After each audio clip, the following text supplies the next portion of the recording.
believe Jesus was born a virgin? As I said before, there are elements of the text that I don't feel qualified to comment on. My experience has been that the more, I know from a metaphorical perspective and from a mythic perspective what the story of the virgin birth means, and I accept that. I know, for example, that any culture that doesn't hold the image of the woman and infant sacred dies. And I don't know how that needs to be expressed in a form. Is it true, though? Do you mean that you don't know? Well, it's a moral question, and I know that's exactly. And I was dealing with a factual question, which is, did Jesus have a father? And you won't answer it. You made a statement a couple of months ago that I found very interesting, and I don't claim to understand it, and I'm not trying to put you on the spot with it. You said that you were a cultural Christian, okay? And so that raised a number of questions in my mind, and the first question was...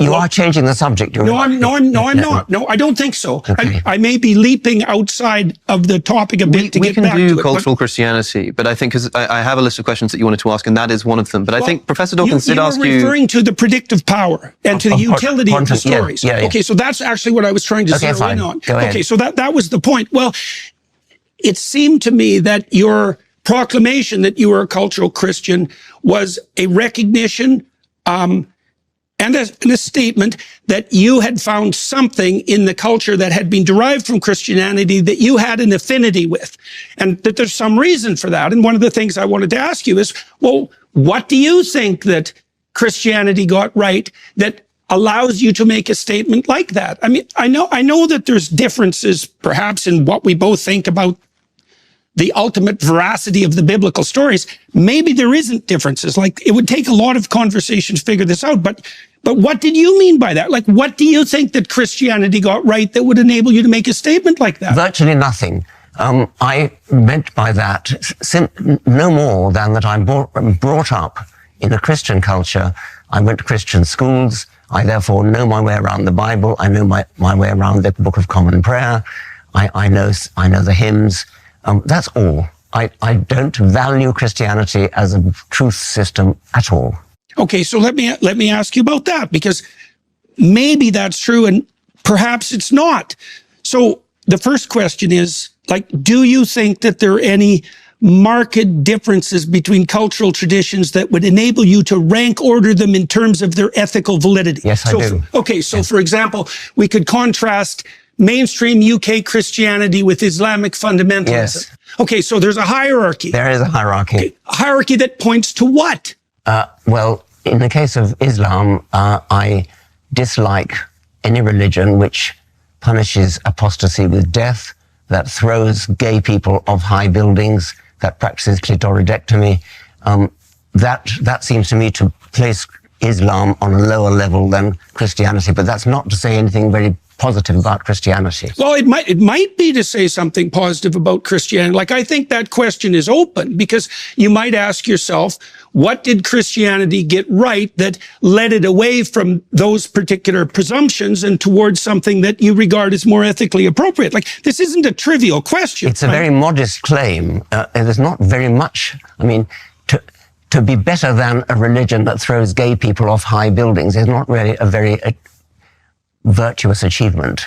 I don't know. I don't know if that's true, because if you look at the barbarism that characterizes the human past, you might think that any progression whatsoever towards something approximating mercy and tolerance is nothing short of a bloody miracle. Well, like, people are pretty ruthless, and so are our chimpanzee cousins. Yes, they are. Right. So, yes. So we move forward into the light with great difficulty. Yes, and yes. The fact that we can take that for granted now, and that it seems self-evident and deserving of faint praise, it's not so clear to me that that's a reasonable proposition. Okay, let's grant the faint praise, but that has nothing to do with the truth value, and what I care about is the truth value. I see no truth value in the claims of Christianity, the virgin birth, the resurrection, the miracles. Do you believe in any of those? Do you believe Jesus was born a virgin? As I said before, there are elements of the text that I don't feel qualified to comment on. My experience has been that the more, I know from a metaphorical perspective and from a mythic perspective what the story of the virgin birth means, and I accept that. I know, for example, that any culture that doesn't hold the image of the woman and infant sacred dies.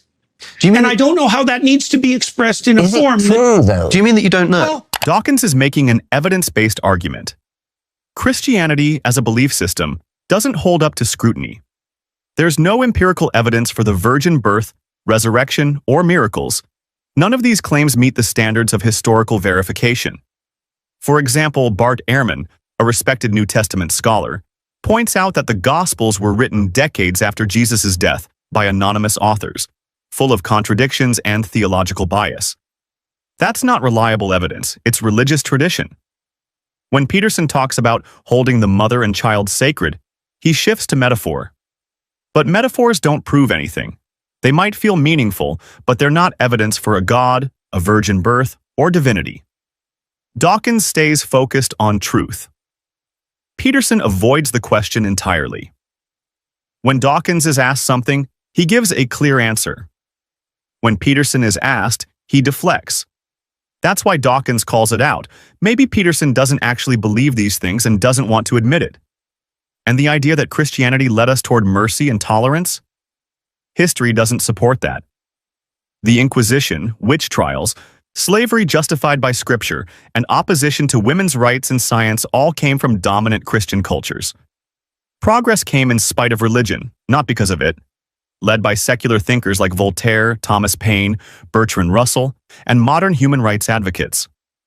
Dawkins is right to say, cultural familiarity doesn't mean truth, and religious comfort doesn't equal evidence. Let's continue watching. Let me ask you about that, because truth, this is something I talked with Sam Harris about too. Truth, as we know, is a tricky business. Do you think there are differences in the truth claims between different writers of fiction? Like, is Dostoevsky more profound than... No, well, I wouldn't call fiction truth claims anyway. I mean, these are... Then on what grounds do we rank order the fiction in terms of quality? Like, Dostoevsky is a profound purveyor of fiction on the philosophical front, unbelievably deep and profound. Yes, There's something true about what he's writing about. It's nothing to do with the truth that science is concerned with. The truth of science is the truth that gets us to the moon. I mean, this is nothing to do with whether one writer of fiction has a sort of insight into human nature. That goes without saying. I accept that. Okay, so how do we deal with the notion that on the purely factual side, how do we deal with the idea, let's take you talked about clitoridectomy, let's talk about the oppression of women. Yes. We make a scientific case that that's inappropriate? Or is it a case that we're making on some other grounds? Like I see in the Judeo-Christian tradition, one of the earliest pronouncements is that both men and women carry the image of God, both. And that sets a certain tone to everything that follows. And it is a remarkable proclamation given its radical age, that both men and women carry the image of God and are to be treated as something with intrinsic value outside of the domain of power and politics. And it isn't obvious to me, having thought about this a lot, how we deal with that in the pure realm of fact. Because one of the facts is, if I can oppress you, why the hell shouldn't I? Yeah, my job is to keep things on track here. I think there are a number of questions which Professor Dawkins has asked quite directly that we still haven't really heard an answer for. Okay. And Professor Dawkins asking about the virgin birth. You started talking about metaphor, you started talking about myth. I think anybody listening to this conversation will understand that maybe a society that doesn't believe in the virgin birth won't work. Maybe that's the predictive power that you're talking about. But I think you must understand that when Professor Dawkins is asking you, do you believe that Jesus was born of a virgin? He means something like a biological fact. And by the way, saying I don't know, or saying, I'm not qualified to comment, is an answer to that question, but is that your answer, that you don't know? I said earlier, and I would hold to this, is that there are elements of the text that I don't know that I'm incapable of fully accounting for. I can't account for what the fundamental reality and significance of the notion of the resurrection is. My knowledge just ends. Sure, but I know that whatever happened whatever happened as a consequence of the origination and the promotion of the Christian story was powerful enough to bring Rome to its knees and demolish the pagan enterprise. So there's some power in that story that's remarkable. Let's stick to the virgin birth. Yes. Yeah. And, well, the virgin birth results from a mistranslation of Isaiah. You know that. Like these sorts of questions, what would you say? They don't strike me as, they're not getting to the point. I know the that. story I know has you a think purpose. that. Yes. Well, and look, I understand that there's perfect reasons to debate this. I know that, and I know that your question is more than valid, but it's beside the issue as far as I'm concerned, and it's partly because, well, when we started this conversation, I said, for example, that it appears to be the case that a description of the structure through which we see the world is a story. We see the world through a story. And so that's a remarkable thing. That's a remarkable discovery, and it's emerged probably in the last 60 years in multiple disciplines, because we have to prioritize our facts.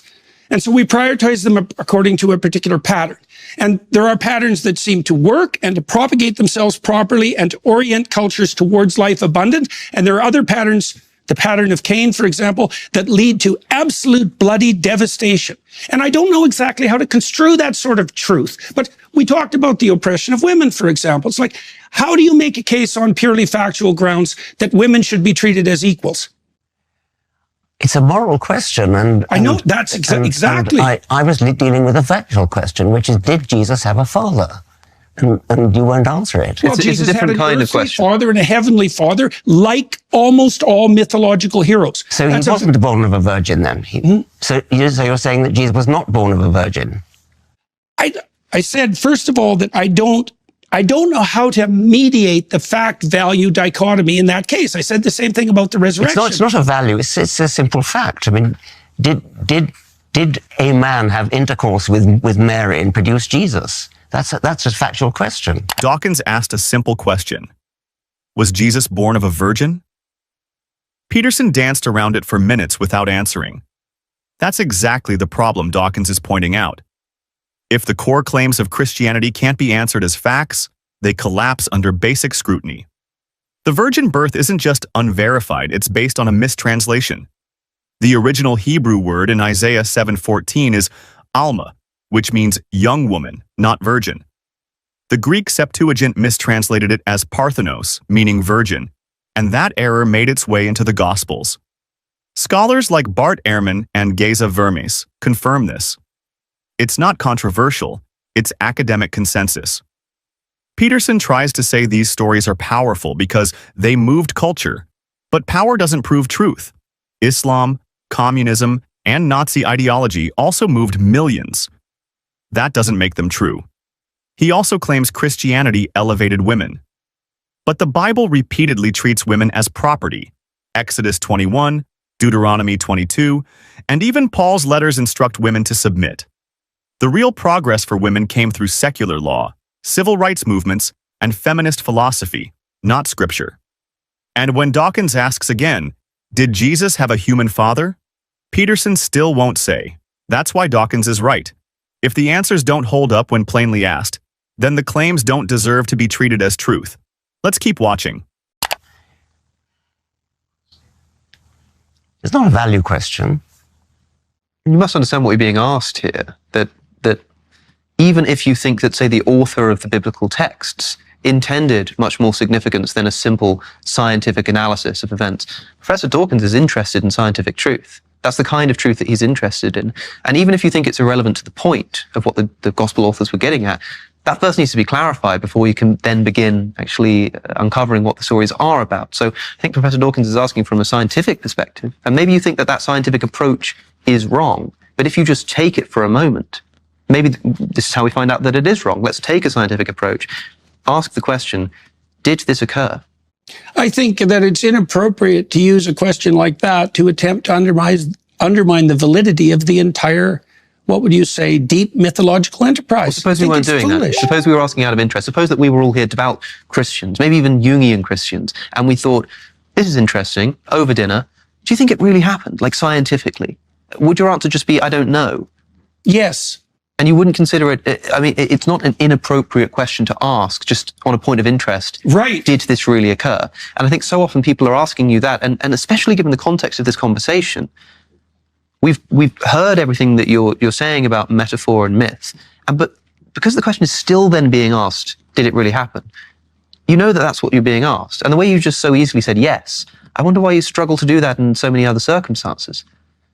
I think because I don't look at the situation the same. The way that Dr. Dawkins and I look at the situation are really quite different, and at many, many, many levels. You know, so even on the meme question, for example, you know, like, I know the literature on the history of religious ideas. I see how these ideas have battled across millennia in a manner that is very reminiscent to me of the same sort of claim that Dr. Dawkins is putting forward with regards to meme. I know that literature. Dr. Dawkins doesn't know that literature. And it's very difficult for me to communicate from within the confines of that literature because it's extensive and deep.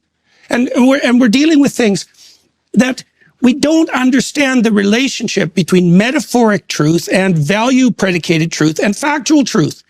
We don't understand that. It's a big problem. There's no evidence whatsoever from the scientific perspective that we can orient ourselves in the world merely in consequence of the facts. Sure. And that's a fact. And it's a fact that's been detailed out in great detail in the last 60 years by people from a variety of different disciplines. We have to prioritize the facts. That's a value hierarchy. There may be true and false ways of prioritizing facts, but you can't determine the truth or falsehood of the way that you prioritize facts by making reference to the facts. That's a big problem. Okay, let's talk about that as perhaps a slight detour here, because I think we do need to come back to this Christ resurrection thing. But Professor Dawkins, would you say that underlying the scientific enterprise is a fundamentally unscientific assumption? You can make scientific investigations in the world, but in order to do so, you need to choose what to prioritize. You need to choose what to investigate. You also need to value the truth. You need to have a value and a motivation for doing it in the first place. Those kinds of things cannot themselves be scientifically justified. And so does the scientific enterprise have an unscientific assumption of the space? I suppose it does. I mean, I think that maybe just be Jordan and Richard, but by the way, I think that Jordan prioritizes myth and I prioritize fact. And I think myth is kind of vaguely interesting, but is not the be-all and end-all of my life. I think it's somewhat secondary to scientific fact, the sort of facts that tell us how old the universe is, how old the world is, the history of life, the engineering achievements of landing a spacecraft on a comet. These are the things that science can do. And as I said, the predictions of quantum theory, to come back to that, the predictions of quantum theory, which are verified to a sufficient number of decimal places that it's equivalent to predicting the width of North America to one hair's breadth. Now, that is, however difficult quantum theory is to understand, that is what you can get from quantum theory. Now, the mysteries of the Bible, if they are mysteries, aren't in the same league. I mean, they just don't cut it. Peterson keeps dodging a basic question. Did the virgin birth or resurrection happen as a fact? He talks about myth, metaphor, and the power of stories, but that's not the issue. Dawkins is asking for evidence, not symbolism. Peterson claims truth can't just be about facts, but that's not how we build reliable knowledge. Science is based on observation, testing, and replication, and it works. We can date the Earth to 4.54 billion years with radiometric dating. We can trace the evolution of life through fossils and DNA. And we can land probes on comets using quantum calculations accurate to fractions of a nanometer. That's truth we can build on. Compare that to the Bible. No evidence for a global flood, no external confirmation of the Exodus, and no verifiable proof of a virgin birth or resurrection. These aren't mysteries. They're claims made without evidence. Peterson wants to treat myth as equal to science, but stories are not substitutes for facts. And when Peterson says Dawkins doesn't understand religious literature, that doesn't change the problem. Truth claims require evidence, not familiarity with ancient texts. Dawkins is right. prioritizing facts over comforting myths is how we make progress. What do you think? Should society lean on ancient stories, or should we demand truth backed by real evidence? Let's take the moral thing first. Islam is a nasty religion. I think we agree about that. But Christianity is not all that nice either. And when you think about Christianity, Christianity is obsessed with sin. St. Augustine said that we all inherit the sin of Adam. Well, of course he didn't exist, but so we inherit original sin. Original sin came down in the semen. Jesus was not conceived with semen, that's why he's clear of sin. His mother Mary had to be clear of sin as well, so she had to have an immaculate conception. This is all obvious nonsense. This is all theological bullshit. And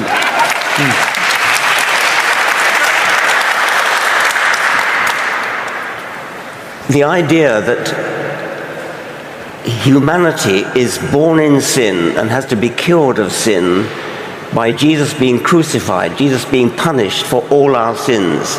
And that is a morally very unpleasant idea. I'm sure you must agree about that.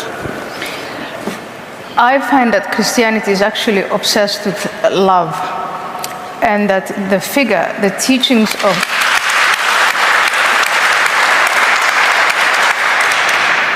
the teaching of Christ, as I see it, and again, I'm a brand new Christian, but what I'm finding out, which is the opposite of growing up as a Muslim, the message of Islam, but the message of Christianity I get is that it's a message of love, it's a message of redemption, and it's a story of renewal and rebirth. And so Jesus dying and rising again, for me, symbolizes that story. And in a small way, I felt like I had died and I was reborn. And that story of redemption and rebirth, I think makes Christianity actually a very, very powerful story for the human condition and human existence, and the pain of suffering, but also our internal, the recognition of what you call sin, but perhaps the character defects, that both good and evil are there, but that both good and evil are in us. I think those teachings in Christianity are far more powerful and have led to, I think, the flourishing of Western civilization, compared to, say, growing up as a Muslim, when I was taught that really the only way for you to be faithful is to fear, naked fear, and to have these sets of obligations which you basically obey. And that was very much about power, it was centered around hellfire and all of these other things. And so Christianity, as I experienced, I'll give you an example. When I was an atheist and I was going all over both the United States and all over Europe, mocking Christians, making fun of them, making fun of faith, as you're doing now, dear Richard. I was walking with 6 to 7 men at any given time, protecting me, armed, from things that I said that were offensive to Muslims, or Muslims thought were offensive to them. Christians were writing me letters saying, you know, we're going to pray for you, you're misguided. And I think that alone defines for me the distinction between Christianity in general, mainstream Christianity, and mainstream Islam. Richard Dawkins is absolutely right to call the concept of original sin irrational. The entire idea depends on Adam and Eve being real historical people. But they weren't. Genetics proves that humans never came from a single couple. The Human Genome Project and later studies show that our species descended from a population of at least several thousand early humans, not 2. The claim that sin is passed through semen, and that Jesus had to be born without it to stay pure, is not just pseudoscientific, it's based on ancient misunderstandings of biology. We now know that moral behavior, empathy, and cooperation evolved through natural selection long before Christianity existed. You don't need sin or supernatural sacrifice to explain human decency. And the crucifixion as a form of cosmic justice? Think about it. An all-powerful God creates a system where he needs to kill his own son to forgive people he made imperfect. That's not justice. That's primitive blood magic. It's the same mindset that drove ancient cultures to sacrifice goats or people to please their gods. In every measurable way, history, science, and ethics, Dawkins's view holds up. Christianity isn't morally superior. It's just better marketed. Well, I must say, I've never met a vicar that I didn't like. I mean, they're always very, very nice people.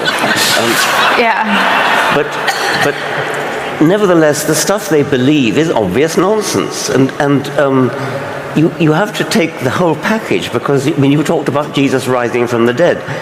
You don't believe Jesus rose from the dead, surely?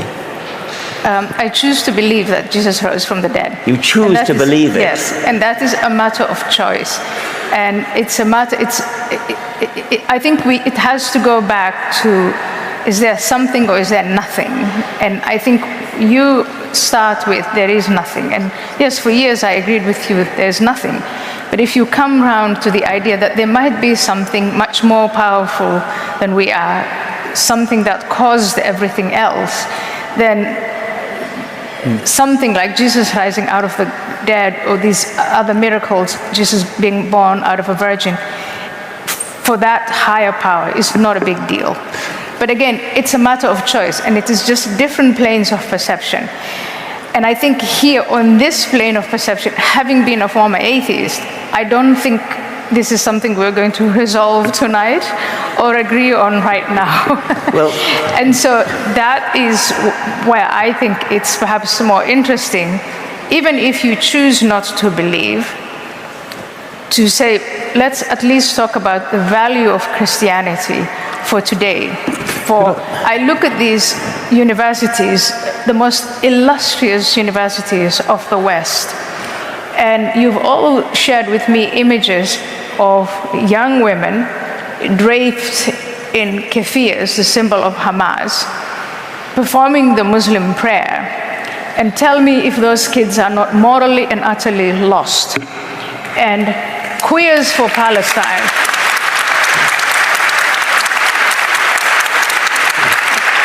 So while you and I and Stephen Pinker and all of those wonderful people were locked up in our ivory towers, let's ask ourselves what was happening on the ground, because in the last 6 decades, we pretty much demonized Christianity and the teachings of Christianity out of the public space, out of school, out of universities.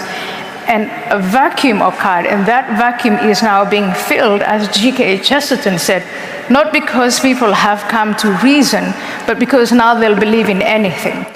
There are very awful forces today out there that are claiming the hearts and minds and souls of these young students. And when you say there is nothing, you offer them nothing. We're getting into the bigger political, cultural question. I just feel it's worth pressing one more time on this. What you said, agree to disagree, and I understand, having read Richard's letter to you, that literal belief is the bit that he can't get past. Are you saying that you don't literally believe those things? You talked about planes of reality. Is it that you see a beauty in those things and choose to suspend your rational judgment, or do you literally believe them? Yeah, I mean, I think there is something subjective, and there's a choice. There are things that you see and perceive that a different person cannot perceive. Art, music. In fact, I think you do enjoy a great deal of Christian art and music.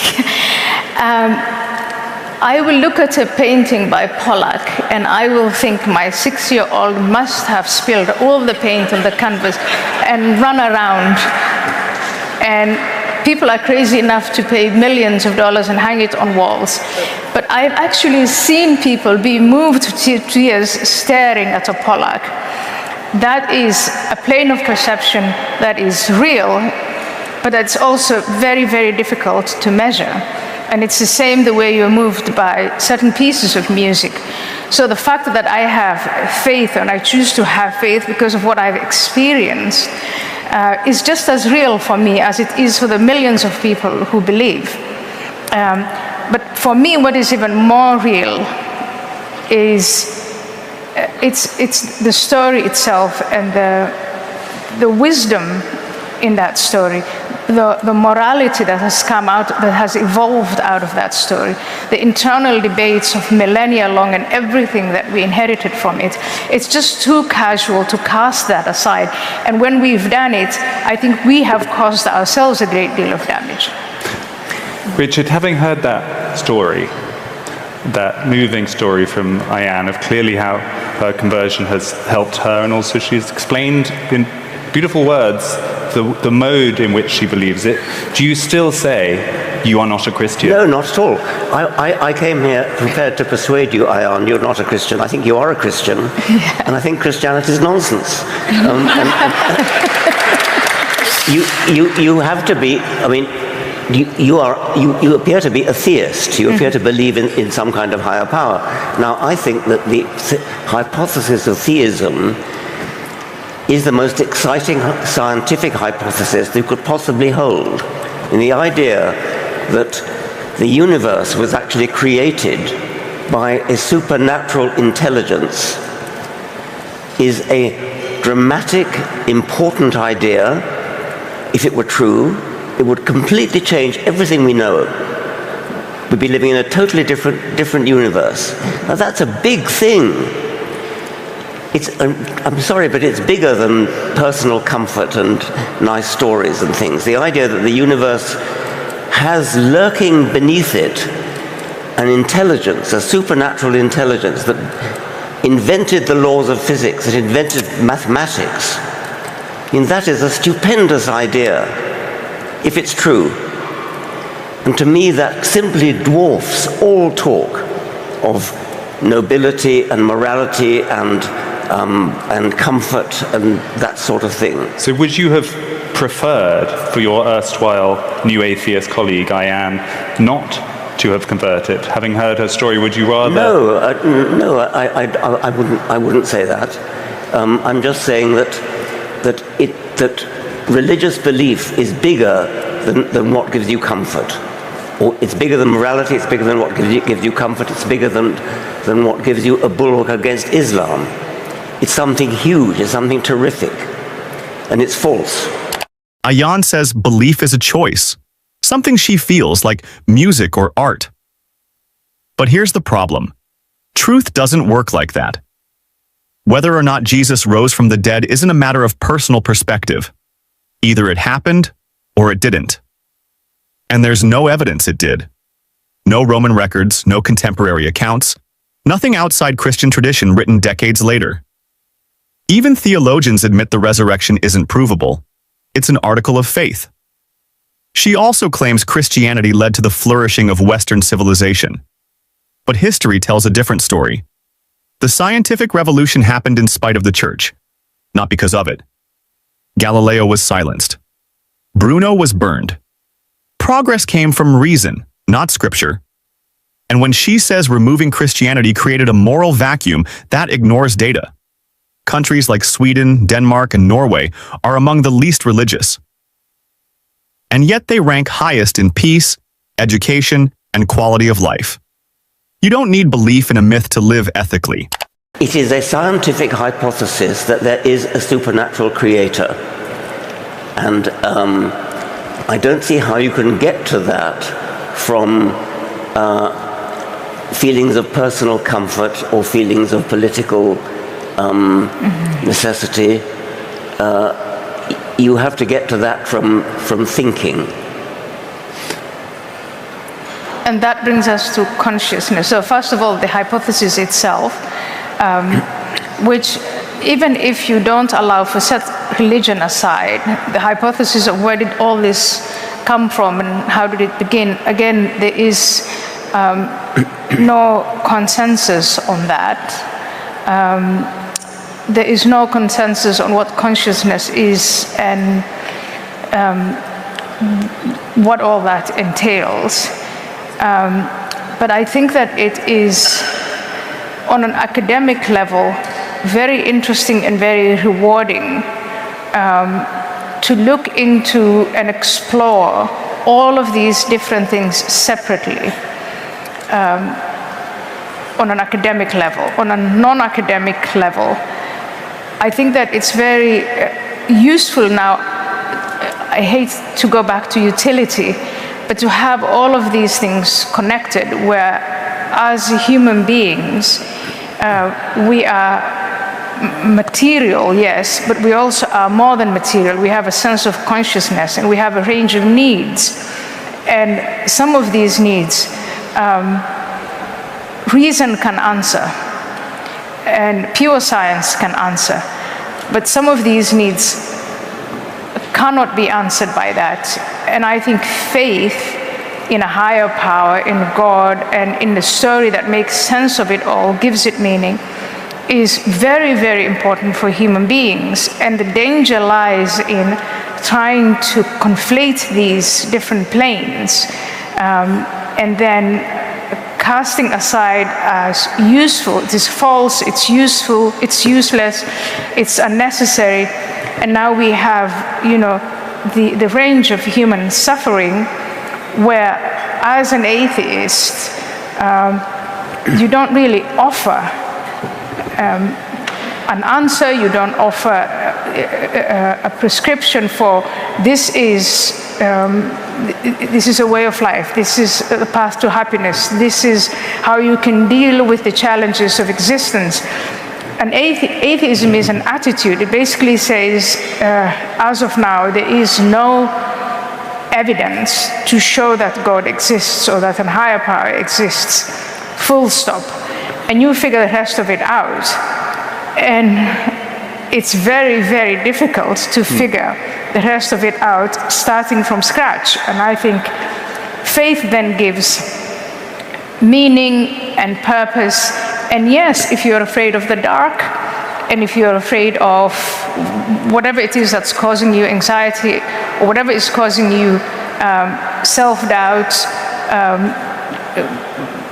relationships between other human beings, I think Christianity does offer a recipe, and perhaps, in my view, the best recipe for not only how to live with yourself and connect to the universe, but also how to connect with fellow human beings, and then bring about a civilization like this one. Suppose it were true that atheism doesn't offer anything. Suppose it doesn't offer anything. So what? Why should it offer anything? Ayan says faith gives life meaning and comfort. But comfort isn't evidence, and that's exactly Dawkins's point. Just because something makes you feel better doesn't make it true. Christianity claims that a supernatural being created the universe, became human, died, and came back to life. These aren't poetic metaphors, they're concrete claims about reality. And if we care about truth, those claims need evidence. But there is none. No historical proof of the resurrection, no scientific reason to believe consciousness comes from the divine. Just emotional stories repeated over centuries. And saying atheism doesn't offer a way to live misses the point entirely. Atheism isn't supposed to hand you a prepackaged belief system. It's simply the honest position that there's no good evidence for gods. Everything else, morality, meaning, love, purpose, we build together as humans with reason, science, and empathy. In the end, believing something because it feels good is easy. But facing reality without illusions, that's strength. What I do want to say is this. Faith offers you something, obviously. That's very, very, very clear. But it doesn't make it true. It doesn't make the existence claims of Christianity true. There is a difference from saying that being in a certain psychological place is consoling and comforting and offers you a meaning of life and gives you a purpose in life, all those things which are wonderful. And I have them too. They're a bit different, but I too have a purpose in life, I have a meaning in life. But just simply because something gives you a meaning and a purpose in life, it doesn't make the existential claims true.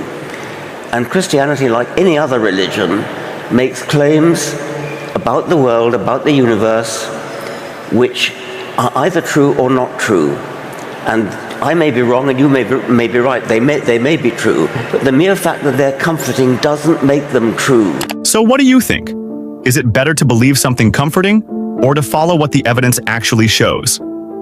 Why you care about that standard, just like you don't have an objective reason why you care about a God. If there was a God, he should come along and kind of clarify all this. I would think that would be a duty. But the beautiful story that you're talking about, where the most powerful being comes down and becomes a cell, becomes one of the weak, one of the fallen, in order to save them. That's an incredibly nice way to package it, but I have, I guess, a completely different take on it, because the story is a little different. The story starts in Genesis, where God creates everybody, and then it all screws up, and then he tries to fix it, and it screws up, and he tries to fix it, and it screws up. It's this parade, it's this comedy of errors. And then you get to a spot where God, who's been demanding that we slaughter animals and burn them because he likes barbecue, is now decided that he's going to come down and take human form and sacrifice himself to himself for a weekend to fix everything for everybody. That's blood magic. That is sacrificial blood magic thinking, and nothing to do about human value. Who actually believes that? What you just described as a summary of Christianity? Who actually believes? How could you not? Wait, did God come down and become human, God sacrifice himself? Said, God the Son became God our brother. He's still God. God the Son became God our brother. Right? But the son of are you a non-Trinitarian? Sorry? That's precisely because I'm Trinitarian. God the Son became God our brother, full of the Holy Spirit, in order to unite us as family back to the same source, back to the Father. This is basic Trinitarian theology. Did God not sacrifice himself? The Father sent the Son. But they're the same. They're not the same. They're part of the Trinity. Yeah, they are definitely. They are one, right? They are definitely part of the triune. Are they one, though? They are united, absolutely. The Father, Son, and Spirit. United. I mean, we're united at a table, but we're not one. The Father is in the Son, and the Son is in the Father, so that they are united on a level that is far superior to ours. But why does there need to be a blood sacrifice? Well, because to walk away from God, to be disconnected from life, means death, right? And in the Bible, the life is in the blood. Well, who made that rule?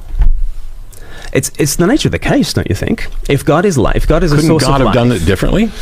Well, if God is the source of life, and we reject life, what does that leave us with? Death. If God wants to unite with us in our death, what will he have to take on? Our death. So you're talking, first of all, you're speaking kind of metaphorically here, because I'm not rejecting life. I'm rejecting a proposition that there's some eternal life because I don't see sufficient evidence for it. If there is, cool. But God, this notion, why does there need to be a blood sacrifice at all? At some point we were running around killing animals and doing it because God loved the smell of burning flesh. Literally, it says that. Now, while it's, I know what I think I know what part of the objection is. It's like the Easter story when atheists will say, and then the zombies rose up and marched on Jerusalem, and people will be like, there's nothing in the Bible about zombies, but it does talk about the dead getting up out of their graves and going in there, and so it's a colloquialism to refer to it as zombies. I don't think even the atheists, by and large, are thinking that we're talking Walking Dead here, but it's a shorthand to show that there's something that's potentially absurd here, an extraordinary claim that doesn't have evidence for it. This isn't even that. This isn't even an extraordinary claim that doesn't have evidence for it. This is, to me, bizarre. What is it about killing something that God needs you to do in order for God to forgive you? Because if God is the creator of everything, including the rules of how all this works, couldn't he have come up with rules that don't involve killing things? Matt is right to challenge the idea that morality requires blood. Historically, the concept of sacrifice, especially human or animal, was common in Bronze Age cultures long before Judaism or Christianity. The idea that a God demands blood to fix what he created flawed in the first place isn't moral. It's borrowed mythology, not ethical reasoning. Modern moral philosophy doesn't rely on ancient rituals. In fact, research in evolutionary biology and neuroscience shows that cooperation, empathy, and fairness evolved naturally in human and even primate societies. Frans de Waal's studies on bonobos and chimpanzees show that these animals exhibit moral behaviors like sharing, consolation, and even punishment of unfairness without any concept of religion. Morality comes from being social, not from scripture. Matt also highlights a logical contradiction. If God is all-powerful and all-knowing, why couldn't he create a system where forgiveness doesn't require killing? The idea that the life is in the blood isn't a deep truth. It's a line from Leviticus, tied to Iron Age ideas about purity and atonement. And if Christianity's resurrection story were historical, we'd expect some mention outside the Bible. But no Roman, Greek, or Jewish historians of the time, not even Philo or Josephus, recorded a mass resurrection in Jerusalem. That's a huge red flag for anyone asking for evidence. The truth is, we can be moral, we can build a better world, and we can do it without myth, magic, or sacrifice.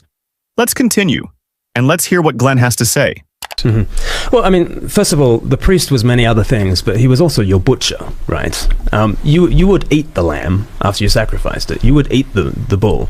You know, we still go to the butcher. We still sacrifice our animals. And in that sacrifice, even today, in a very secular sense, the death of that animal means our life. In that very literal sense, okay, that animal dies so that we might live. And it's just that in the Old Testament, it was also teaching a spiritual dimension. On top of the barbecues that we all love. You're from Texas, I'm from Australia, we love barbecues, okay? The vegans are going to hate us. It was a great conversation with Cosmic Skeptic, by the way. On top of that butchery, there was also a spiritual lesson being taught, and the spiritual lesson being taught was not that the blood of this bull is paying for your sin, but that there is a Messiah who is coming who will pay for your sins. Because no, the blood of goats and bulls cannot pay for sin, but God can take responsibility for his handiwork, and God did take responsibility for his handiwork, and it was his death that actually paid for sin. That's the story. There's nothing, I'm not saying that secular humanism guarantees a better world. But even if we take what Glenn's saying, even if you were to look at this as Christianity light without the God thing, I would already view that as better because A, we guarantee that we have humans' best interests at heart. That's humanism. It's the foundation of it. You can say, and you would be correct, that it's just a bold, bald assertion that we should care about humans. Okay? I have no response to that. I don't even know why anybody would want to come up with a response. There's nothing that says the world will be better this way, except for this. I did a debate in a Church of Christ where I told them I could write a better book than the Bible and I could prove it to them. Because I could rewrite it word for word, reverse its position on slavery, and it would be a better book. Because for the people who are looking at this, not so much as metaphorical lessons or like that, if they're looking at this as an instruction book for life, that book advocates slavery. That's not even a question. If you were to say, thou shalt not own a human being as property, that would be better than saying you can and that you can pass them on. And so this was the example I used for the people who are kind of like Bible worshipers, not the people who go in looking for, hey, there's an interesting message here, or there's going to tell me something about my life, but no, this is literally word for word, blah, you know. That type of mindset is probably more responsible for the harm and damage that a lot of us would lay at the foot of Christianity than Glenn's version. For sure.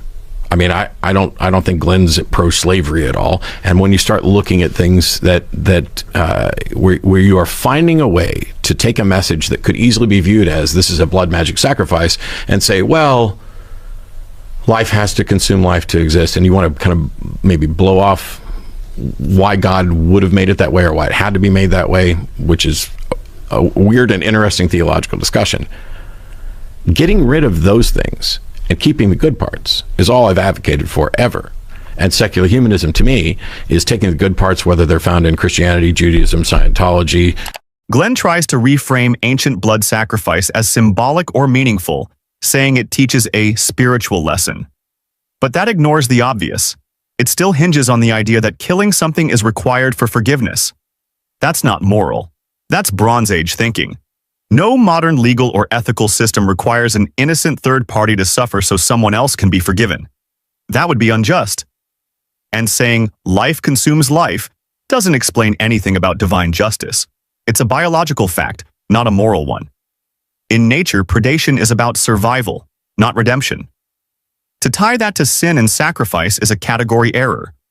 Worse, Glenn admits the blood of bulls couldn't pay for sin, so God killed himself to satisfy his own rules.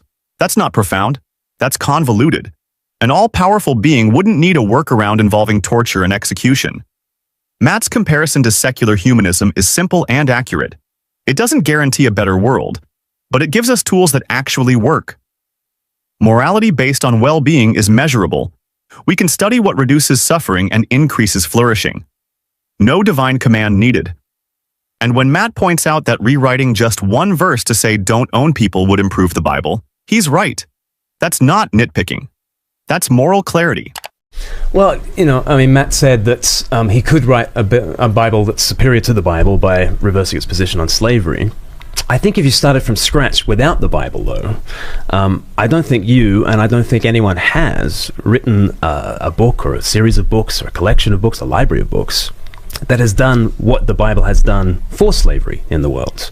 Because slavery is a human universal, and it has not been overturned by anyone other than those who took the Bible seriously back in the 18th century. They were evangelical Christians, they were Quakers, they were people who took the Bible seriously. So parts of it seriously. It's a longer discussion about how you take the Old Testament, but that's got to be interesting at least, because we can't do a compare and contrast. There's no A/B testing about this. Okay, there's only which I think kind of undermines what you were just saying. And I sorry, I don't mean to interrupt, but I'm in agreement with you. Mm-hmm. You're viewing it as nobody else has done this, and you don't think anybody else could. And my thing is, we have no way to find that out, because we live in a world where this is the way things happened. And so to argue that you couldn't actually write a list of moral precepts from scratch that are superior to Christianity. Well, but then aren't you saying, at least with the Christian side, we've got, there is one group of people that has guaranteed universal equality for all human beings and has ended the slave trade. Okay, it might have taken far longer than you would have wanted it to have taken. But there is one group of people who have done that. We don't know if anyone has or could do that. Let's give it a go anyway. Let's walk away from this thing that has given us all these benefits of the universities and the hospitals and the schools and the scientific method and the emancipation of the slaves and all this sort of stuff. Let's walk away from that. That's quite a leap of faith, don't you think? And am I also getting the sense, Glenn, that I want to come back to this human at the centre of this, and the fact that Matt says, hey, humans are humans, and it's natural that we're going to prefer ourselves, and that's where the morality comes from, our own best interests. And you're saying, no, somehow Christianity has actually grounded an intrinsic dignity to the human that Matt's godless ethics isn't necessarily going to support. It might go in that direction for a moment, but there's no ultimate foundation to it. Is that what I'm hearing? Yeah, absolutely. We are always going to look after ourselves, but who is we and who are ourselves in that conversation? And we are always wanting to narrow the circle around us and our mates and exclude the other tribe and exclude the other kinds of people. So, in the news here in the UK, just recently they brought in a non-invasive prenatal test for Down syndrome. And it had the reliable effect that everybody knew it was going to have. As people knew that they were going to have children with Down syndrome, they aborted them at ever higher rates. And yet the headlines said, children with Down syndrome down 30%. And it sounded like people had found a cure for Down syndrome or something like that. They hadn't found a cure for Down syndrome. They'd just drawn the circle around humanity and kept those with that condition on the outside and wanted to eliminate them. And that, to me, is a very chilling way of proceeding with a kind of a humanism. Because that's always the danger. Who is us? Who are those who we are going to grant with the right to life? And who are those who we are going to say, they do not qualify? And it's always tempting for the humans to say, okay, it's the strong who will make the decision, and it's the weak who must take the hindmost. What is it that's going to stand up for all humans, regardless of capacity, regardless of attributes, regardless of achievements? Who is it who's going to stand up for all humans and actually be true humanists and grant them human rights too? This is the problem. So first of all, whether or not that abortion scenario that you're talking about is humanism or not is subject for a whole nother debate. But you say, well, nobody could do this. And then when we talk about, here's a list of precepts where we don't include a God in it, then your answer is, now you're just borrowing from Christianity. It's Christianity light, and you've just removed the God. And then the other objection that you're going to launch to secular morality is, what's going to be the foundation beyond this? At least we have a foundation. It's God. Well, what if people don't accept your foundation? That is exactly the same objection that you are leveraging, you're launching at secular humanism. Whatever problems secular humanism may have with regard to foundations of ethics, no religious foundation has any way of solving that. Because ultimately, until some God comes in and says, I am in fact the God of the universe and I am the moral authority, and people are forced to recognize that this is the case, then the only thing that's happening is Glenn's saying God is the foundation of morality and I'm saying humans are. And nobody is going to be, neither of those systems is going to work for people who don't accept that that's a foundation. Do people have to all recognise this foundation in order for it to be the foundation? No, people don't need to recognise that 2 + 2 = 4 for it to be the case that 2 + 2 = 4, and for you to go to your grave proclaiming that 2 + 2 = 4. Even if the whole world said it was otherwise, then 2 + 2 would still equal 4. People don't need to recognise a moral truth to be a moral truth for it to be moral. They do if you're talking about a moral system. If you want to create, computer code and get people to start programming in it, you've got to be able to convince them about ones and zeros. Yeah. So 2 + 2 = 4 isn't even in the same ballpark of there is a God. It's either true or it's not, but it's not a foundation for something. If you're talking about a moral system, the true foundation is agreement on what the foundation is, that the three of us care about human beings, and then we can start arguing about how much we care and where there's going to be conflicts and everything else. But as long we can't do any of that until we agree on that foundation. And if Glenn's foundation is there's a God at the bottom of this and he can't demonstrate that, then we're not even going to get started on solving the problem. That's not what 2 + 2 = 4 is the analog of in this conversation. 2 + 2 = 4 is the analog of all human beings are worthy of provision and protection. All of them. Right? Would you agree with that? All members of the human family, no matter what their achievements, no matter what their attributes, all members of the human family are worthy of all provision and protection. I have no idea. That's a problem. It's definitely a problem, especially when you've got people who are discovering disabled children in the womb. When I say I have no idea, it's about that simplification. My instinct is, of course, to say yes. Glenn argues that Christianity offers a unique foundation for universal human dignity, but history doesn't support that. The Bible never clearly condemns slavery, genocide, or misogyny. In fact, it often reinforces them. Yes, some Christians helped end slavery, but they did it by rejecting biblical passages, not following them. And many used the exact same scriptures to defend slavery, segregation, and oppression for centuries. Matt's right to point out that a moral system doesn't need divine command. Morality comes from understanding human needs, preventing harm, and promoting well-being. We know this from decades of research in moral psychology and ethics.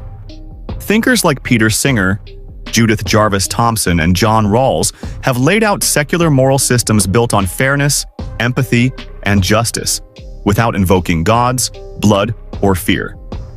Glenn's example about Down syndrome and abortion is emotionally charged, but it's misleading. Decisions about reproductive health are individual moral dilemmas, not a product of secular ethics trying to erase anyone. Humanism says every person matters because they are a person, not because a holy book says so. That includes people with disabilities, the elderly, and even people with whom we disagree. And Glenn's last move, saying, God is the foundation, whether you believe it or not, misses the point entirely. You can't build a moral system on something unprovable and expect universal agreement. Matt is right. A shared foundation only works if people agree on it. And right now, the only thing we can agree on is this. We're human. We want to suffer less, and we're better off when we treat each other with dignity and care. So here's the question. Do we really need ancient myths to know that kindness, fairness, and freedom matter? Or are we ready to build something better ourselves? If this made you think, Like the video, subscribe for more debates, breakdowns, and evidence-based conversations, and let us know in the comments. What do you think makes a moral life?